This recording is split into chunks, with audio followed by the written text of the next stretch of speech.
Hi guys, this is उत्कर्ष श्रीवास्तव। अब हम try catch का इम्प्लीमेंटेशन देखेंगे एक एग्जाम्पल के थ्रू।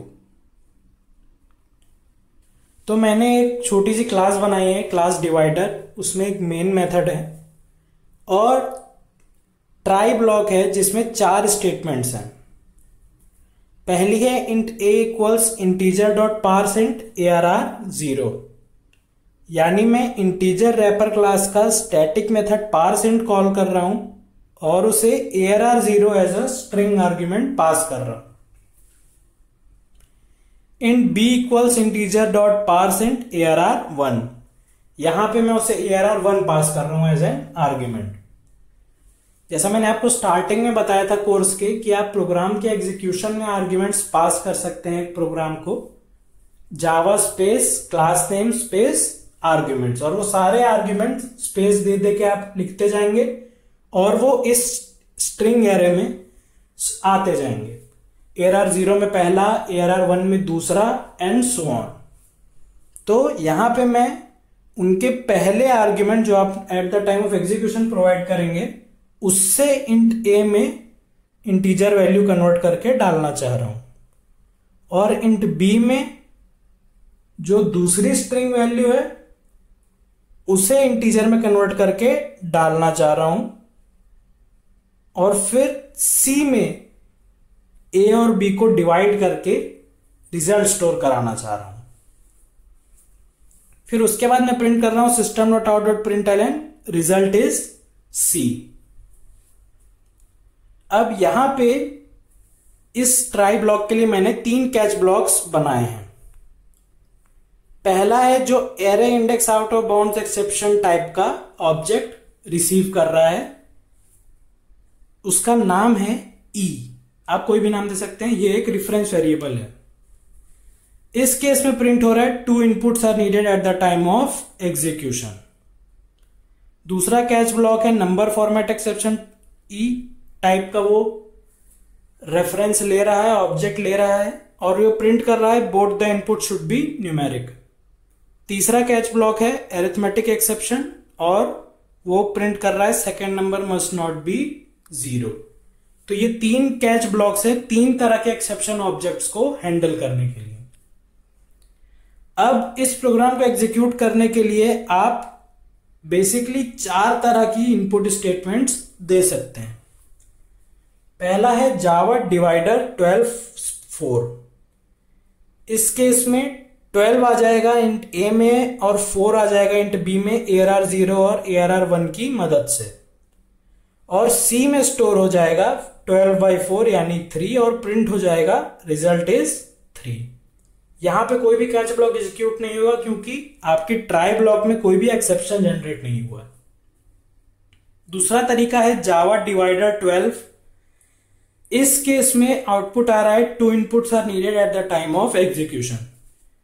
ऐसा इसलिए हो रहा है क्योंकि सेकेंड स्टेटमेंट एक आर्ग्यूमेंट रिसीव कर रहा है ARR 1, और आपने यहां पे केवल एक आर्ग्यूमेंट प्रोवाइड किया eight the time of execution, यानी इस स्ट्रिंग एरे का साइज है 1, और ARR 0 यानी पहला एलिमेंट में वैल्यू आ गई 12, तो इंट A में वैल्यू आ गई 12, मगर इंट B के लिए स्ट्रिंग ARR में कोई वैल्यू है ही नहीं। ARR 1 में कोई भी वैल्यू नहीं डाली गई है, तो यहां पे आ जाएगा array index out of bounds exception, control flow यहां पे आएगा और प्रिंट हो जाएगा 2 inputs are needed at the time of execution. Similarly आप लिख सकते हैं जावा डिवाइडर 12 और कोई भी स्ट्रिंग, मान लीजिए नेम। इस केस में आउटपुट आएगा both the input should be numeric. वैसा ही सिमिलर केस है पिछले जैसा, इंट A में वैल्यू आ जाएगी 12, इंट B में एक्सेप्शन जनरेट होगा क्योंकि हम यहां पे उसको आर्ग्यूमेंट मिल रहा है नेम, और हम उसे इंटीजर में कन्वर्ट करना चाह रहे हैं। नेम को इंटीजर में तो आप कन्वर्ट कर नहीं सकते, तो यहां से कंट्रोल यहां पे आ जाएगा और प्रिंट हो जाएगा both the input should be numeric. फिर उसके बाद जावा डिवाइडर 12 स्पेस 0। इस केस में आउटपुट है second number must not be 0। यहां पे तीसरी स्टेटमेंट पे एक्सेप्शन जनरेट हो रहा है अरिथमेटिक एक्सेप्शन टाइप का, क्योंकि हम a बाई बी करना चाह रहे हैं, जहां पे a है 12 और b है 0। हम एक नंबर को 0 से डिवाइड करना चाह रहे हैं, तो अरिथमेटिक एक्सेप्शन होगा। एक तरह से आर्गुमेंट मैचिंग होगी कैच ब्लॉक्स में। पहला कैच ब्लॉक नहीं मैच होगा, दूसरा कैच ब्लॉक नहीं मैच होगा, तीसरा कैच ब्लॉक मैच होगा और प्रिंट हो जाएगा second number must not be 0। तो इस तरह से ये प्रोग्राम एग्जीक्यूट होगा डिपेंडिंग ऑन आप क्या उसे एग्जीक्यूशन स्टेटमेंट प्रोवाइड कर रहे हैं। इसको मैंने डायग्रामेटिकली रिप्रेजेंट किया है। स्टार्ट होगा पहले प्रोग्राम, स्टेटमेंट 1 है हमारी इंटीजर ए की इनिशियलाइजेशन वाली। वहां पे दो तरह के एक्सेप्शन आ सकते हैं, एक है array index out of bounds exception या फिर एक है number format exception. Array index out of bounds exception होगा, उसका कैच ब्लॉक एग्जीक्यूट होगा, यानी हैंडलर स्टेटमेंट एग्जीक्यूट होंगी और प्रोग्राम टर्मिनेट हो जाएगा। बीच की तीनों स्टेटमेंट एग्जीक्यूट नहीं होंगी। या फिर नंबर फॉर्मेट एक्सेप्शन होगा, उसके कैच ब्लॉक की हैंडलर स्टेटमेंट एग्जीक्यूट होगी और प्रोग्राम का टर्मिनेशन स्टॉप हो जाएगा। यहां पे भी ये तीनों स्टेटमेंट एग्जीक्यूट नहीं होंगी। स्टेटमेंट 2 में भी दो तरह के एक्सेप्शन आ सकते हैं, array index out of bounds exception या फिर नंबर फॉर्मेट एक्सेप्शन। उस केस में भी काम सिमिलर होगा, मगर 3 और 4 भी एग्जीक्यूट नहीं होंगे। इधर भी वही होगा, 3 और 4 स्टेटमेंट एग्जीक्यूट नहीं होंगे। स्टेटमेंट 3 पे केवल अरिथमेटिक एक्सेप्शन आ सकता है और वहां पे भी सीधे हैंडलर स्टेटमेंट से कंट्रोल फ्लो स्टॉप हो जाएगा और प्रोग्राम टर्मिनेट हो जाएगा। स्टेटमेंट 4 यानी रिजल्ट प्रिंट नहीं होगा।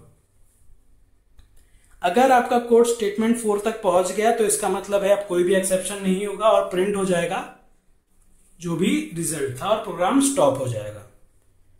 तो इस तरह से उस प्रोग्राम को हम डायग्रामेटिकली देख सकते हैं। अब कोई पॉइंट्स हैं।